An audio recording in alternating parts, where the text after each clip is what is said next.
You go. Hey everybody, it's Juju. Welcome. This is my capstone, and I'm doing my capstone about the psychology of impulse buying.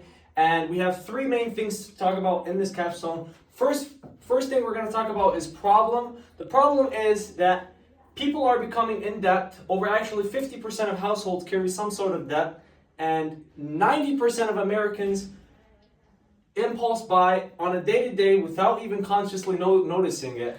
And that is leading to an issue which is causing brain psychology that is a neurochemical called dopamine, which actually lures you to instant gratification and emotional decisions, which then causes you to buy things that you don't need, and then that leads to debt.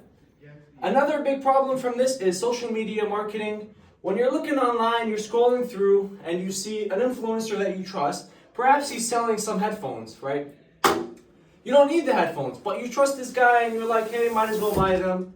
You go ahead and make a purchase. And then you scroll through your cart, you see another personalized ad, because there's something called cookies where this computer software uses what you click on and where you're tracking to track what you're looking for. So once you click add to cart on these headphones, and then now a case appears or a charging stand, and now you think you need both. So that's what leads to another impulse buy that you don't really need. And one bad thing about this is that they do use easy payments such as credit cards. American Express is a good example of this one. They give you 2% cash back and a bunch of other things, causing you to go in debt, not being able to pay it back. It's just how it is here. And then another solution, or a solution for this, is just to be aware of what you're spending, where you're spending, budget your money, track your spending, all this other stuff.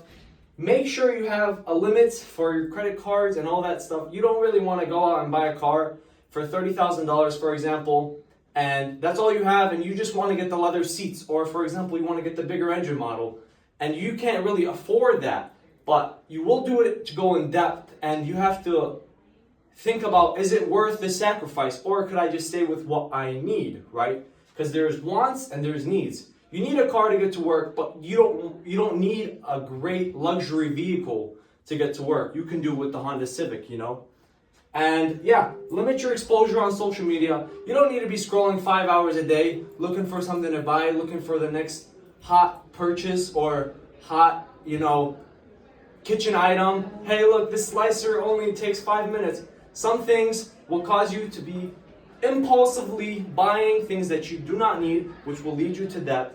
And that is my capstone. Goodbye, Johnson. Goodbye.